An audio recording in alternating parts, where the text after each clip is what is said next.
So trying to get through the chorus on Living in a Song. I find coming out of the, hopefully you watched the first tutorial, it's on my YouTube channel, and get through the intro and the verse part. So if you know that, then coming through the verse the second time around, we hang out on this A chord for a bit. And I'm finding that it's probably going to be really tough unless you're kind of advanced to get all this in. So I figured I would do an easy version of it without all this stuff, and then show you how to kind of work to adding those riffs in. So we'd come out of this A chord and it would be like 1 and 2 and 3 and 4, and so after the 4 we say and. That's when we want to hit this D chord. So music's a lot about timing, and when you're in studios and that, we have metronomes on and we practice really hard at trying to keep time with something that keeps us in time, like a metronome. It's constantly ticking at a steady pulse. So those are the things that we'll talk about too on my YouTube channel, how to practice properly and get counting right. And then you can understand how to fit all these changes in without feeling like you're constantly re-going over it and missing it. For example, with this song, I'll come out of this A chord thinking second time around of the verse, so I get this 1 and 2 and 3 and 4 and 1 and 2 and 3 and 4 and 1 and 2 and 3 and 4. So you can see right away there we're on an up when we get to this D chord. So again, it would be like a down, up, up. That's 1 and 2 and 3 and 4 and. So we're doing the whole time we're going 1 and 2 and 3 and 4 and 1 and 2 and 3 and 4 and 1 and 2 and 3 and 4 and 1 and 2 and 3 and 4 and 1 and 2 and 3 and then so the chords for that is like D, A, and I'm playing a barred A there, but as my pick comes up, I'm only trying to pick strings 2 up to 5. We get this, and same with the D chord. I don't want to hear these top low strings. Oh, they just drowned out all these nice notes for the D chord. So we get an up, up, down, and notice how even though I'm barring that, if I don't hear the bottom string, that's okay. We don't want to hear it like this. We don't want to hear it pressing on it. If we could hear it open, that's good. But I usually use that shape to play my A chord with the bottom string open. So basically, again, coming out of this A chord, we get this 1 and 2 and 3 and 4 and 1 and 2 and 3 and 4 and 1 and 2 and 3 and 4 and 1 and 2 and 4 and 1 and 2 and 3 and 4 and 1 and 2 and 3 and 4 and 1 and 2 and 3 and 4 and 1 and 2 and 3 and 4 and 2 and 3 and 4 and 1 and 2 and back to that. Because now we got to get back into the verse and that's almost like a B minor there. If we thought about that, that's a B minor, but not really focusing too much on the 5th string. I mean, we could hit it and then start the verse again.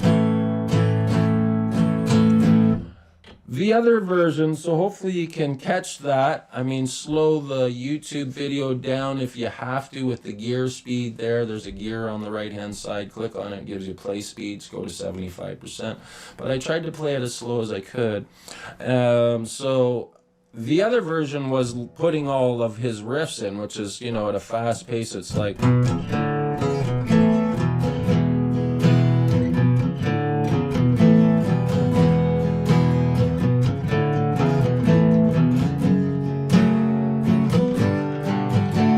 pretty fast.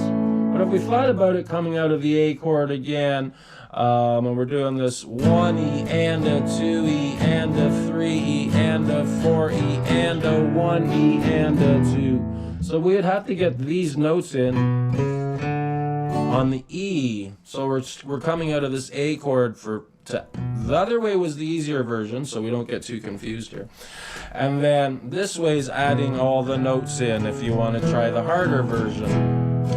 So I'm going to count it out again on the A chord. We got 1E and a 2E and a 3E and a 4E and a 1E and a 2E and a 3E and a 4E and a... So I'm really picking E and a 1E and...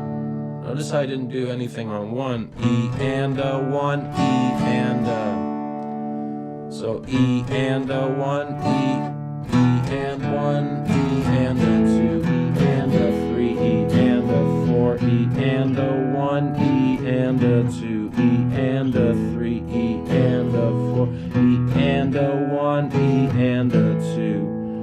So you got to be right on top of this E every time. E and a 1, E and a, E and a, E and a 1, E and a 2, E and a 3, E and. You could even just practice the notes. And a 1, E and a 2, E and a 3, E and a 4, E and a 1, E and a 2, E and a 3, and a 4, E and a 1, E and a 2, E and a 3, E. And then we're going to end it.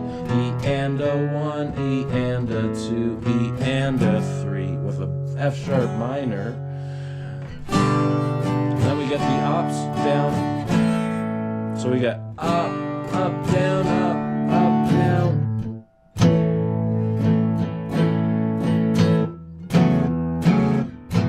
Then we come back to that B minor.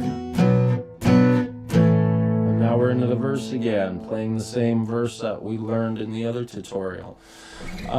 Pretty tricky to get it fast, so trying to come up with ideas to help you guys get through these little riffs and changes without just going, oh, here's the chorus. If you played a lot with metronomes and counted and learned timing and that, it would probably come a lot easier with you. So I'm trying to incorporate a little bit of counting within my lessons and trying to teach you a bit about timing. It's important. I mean, to study it all and learn everything is very helpful. Then you don't feel like you're always hitting these brick walls, or what I call your hands jarring. You don't really know it doesn't really know the timeline. But it's all good if you kind of use that method. I mean, we had the easy one where we get this up, up, down, up, down. The other way you could think of it is if you're coming out of this A chord, you're really doing down, up, down, up, down, up, down, up. And if we counted it, it would be 1E and a 2E and a 3E and a 4E and a. And we could think of it as we're going to hit this D chord. Let's count it in eighth notes, sorry, 1 and 2. So 1 and 2 and 3 and 4 and. That's a great way to practice your change. So you're down, up, down, up, down, up, down, up. You know, if I was working with my student on a private one-on-one class, we'd probably pull out the metronome. I know I have one somewhere. There it is. You know, this would be on, and then we would try to get timing really good, and we'll talk about that in some more tutorials, but that's pretty fast. So it'd be like 1, and that would be beeping, and I'd have to stick with that, so every time it hits, that's my number. So 1 and 2 and 3 and 4 and 1 and 2 and 3 and 4 and 1. So all the ands would have to come after the beat. So that's what I mean by practicing timing and things like that. I'll give my students exercises like that to work with an actual metronome and have proper exercises for them to go through, which helps get them through all this. So hopefully this tutorial has helped you out, guys. I mean, please subscribe to my YouTube channel. It helps support me to want to come in here early and do more videos and try to help everybody out. And so if everybody helps each other out, life is great. The other thing is I will be doing the next video on the bridge, which is pretty crazy. It's like...